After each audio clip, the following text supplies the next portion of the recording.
अध्यक्ष देश के रक्षा मंत्री आदरणीय राजनाथ सिंह जी को मैं आमंत्रित करता हूं।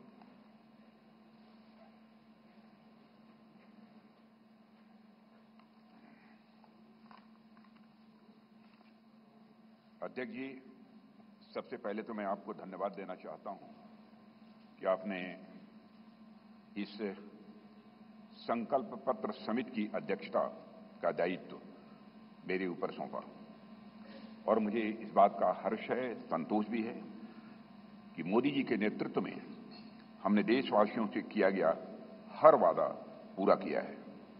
चाहे 2014 का संकल्प पत्र हो या फिर 2019 का घोषणा पत्र हो, मोदी जी के नेतृत्व में हमने अपने हर संकल्प को पूरा किया है। जब मोदी जी के नेतृत्व में हम 2014 के लोकसभा चुनाव लड़ने जा रहे थे तो उस समय मैं पार्टी का राष्ट्रीय अध्यक्ष था। Doctor Murli Manohar Joshi ji manifesto committee के चेयरमैन थे।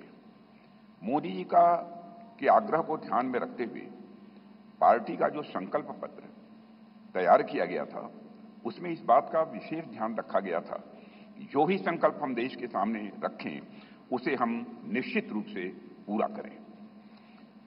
मित्रों, भाजपा अपने संकल्प पत्रों के माध्यम से जहां स्वाभिमानी और सशक्त भारत के निर्माण का रोड मैप प्रस्तुत करती है, वहीं समाज के हर वर्ग के विकास और कल्याण के प्रति अपनी प्रतिबद्धता को भी देश के सामने रखती है। 5 साल पहले 2019 में संकल्पित भारत, सशक्त भारत के उद्घोष के साथ जो घोषणा पत्र हम लेकर आए थे उसमें हमने आजादी के 75 वर्ष पूरे होने पर भारत की एक संकल्पना रखने के साथ साथ 2047 के भारत की भी रूपरेखा देश के सामने रखी थी।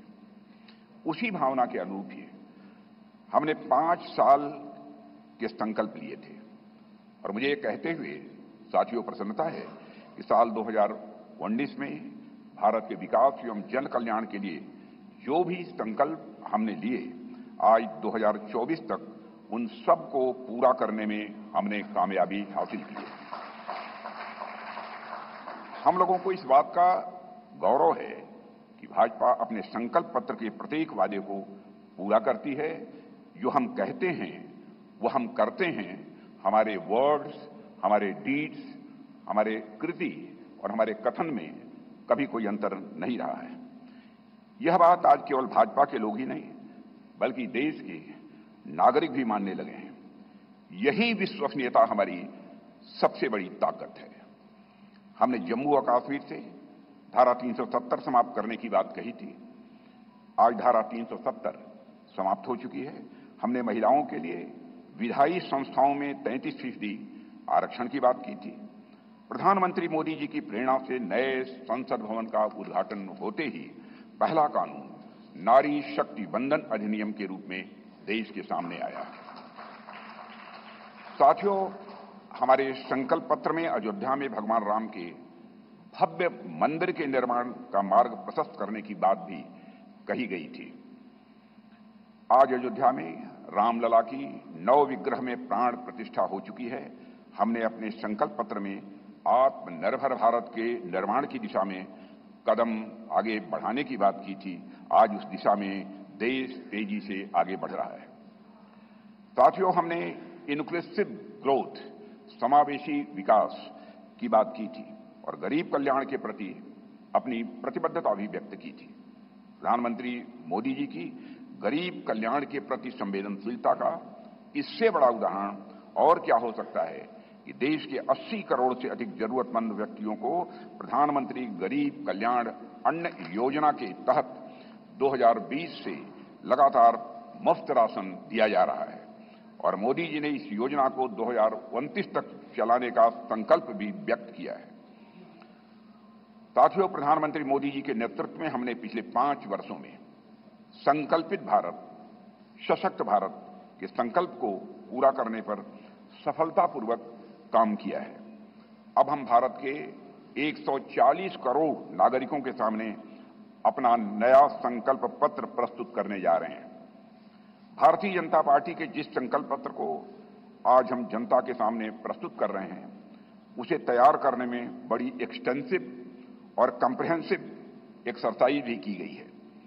संकल्प पत्र समिति के पास 3 माध्यमों से सुझाव आए। पहला, रथ के माध्यम से सुझाव हमारे पास आए।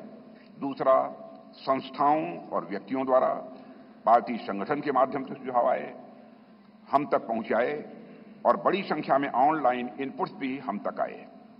4 लाख सुझाव नमो ऐप के माध्यम से भी आए हैं। करीब 10 लाख सुझाव वीडियो के माध्यम से आए हैं। ऐसे करीब 15 लाख से अधिक सुझाव समिति के पास आए हैं, जिनकी स्क्रीनिंग करके हमने उनकी समरी तैयार की है। उनमें से मुख्य मुद्दे ढूंढे गए और उस पर चर्चा हुई कि इन मुद्दों पर हम क्या कर सकते हैं। इस बात पर भी विचार हुआ कि हम जो संकल्प लेंगे उनके फाइनेंशियल इम्प्लीकेशंस क्या होंगे। यह विषय केंद्र का है या राज्य सरकारों से जुड़ा है या समवर्ती सूची का है। इस विषय से जुड़ी कोई स्कीम चल रही है या नहीं, और इसका हमारे मित्र देशों पर कोई असर तो नहीं पड़ेगा, यह भी सावधानी बरती गई है। सभी बातों पर बहुत ही गंभीरतापूर्वक विचार हुआ है। साथियों, हर विषय की 360 डिग्री एनालिसिस करने के बाद हमने विषयों को 24 ग्रुप्स में बांटा है, 24 ग्रुप्स में से बांटा है। इनमें से 10 सोशल ग्रुप्स बनाए गए, जिनमें गरीब, युवा, मध्यम वर्ग, नारी शक्ति, किसान, श्रम शक्ति, मछुआरे, एसएमईज, विश्वकर्मा, स्मॉल ट्रेडर, वंचित वर्ग, सीनियर सिटीजन एवं सबका साथ सबका विकास, जिसमें समाज के अन्य पिछड़े व कमजोर वर्ग शामिल हैं।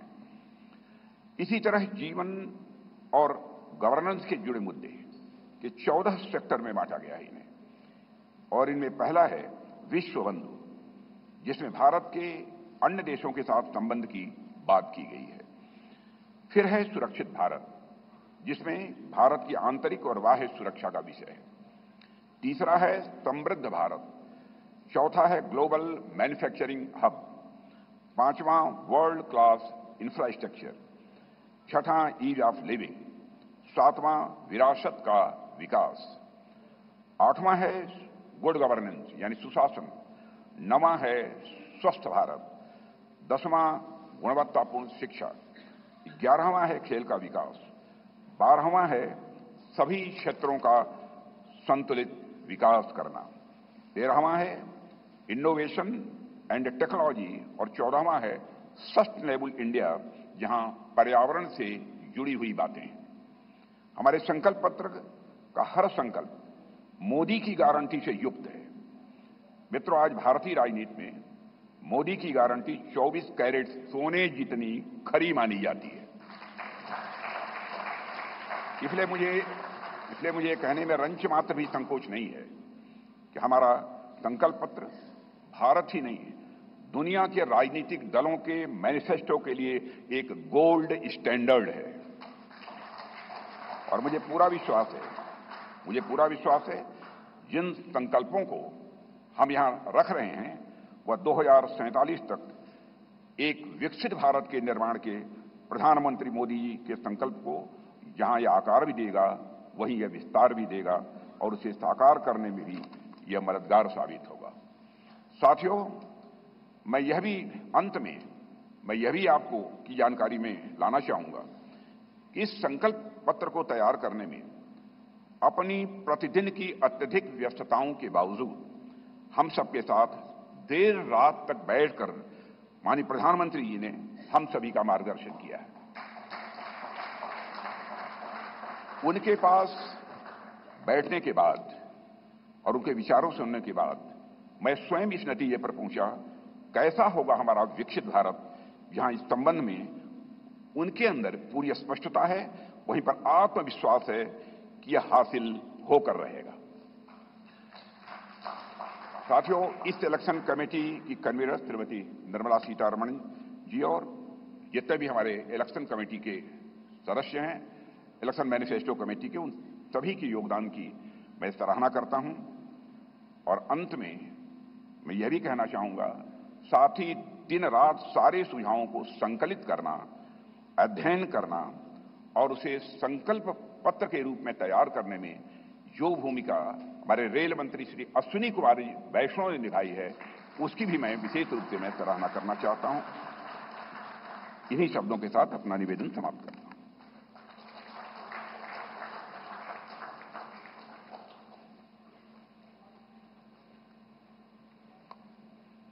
संकल्प पत्र लोकार्पण का आज का दिन विशेष है।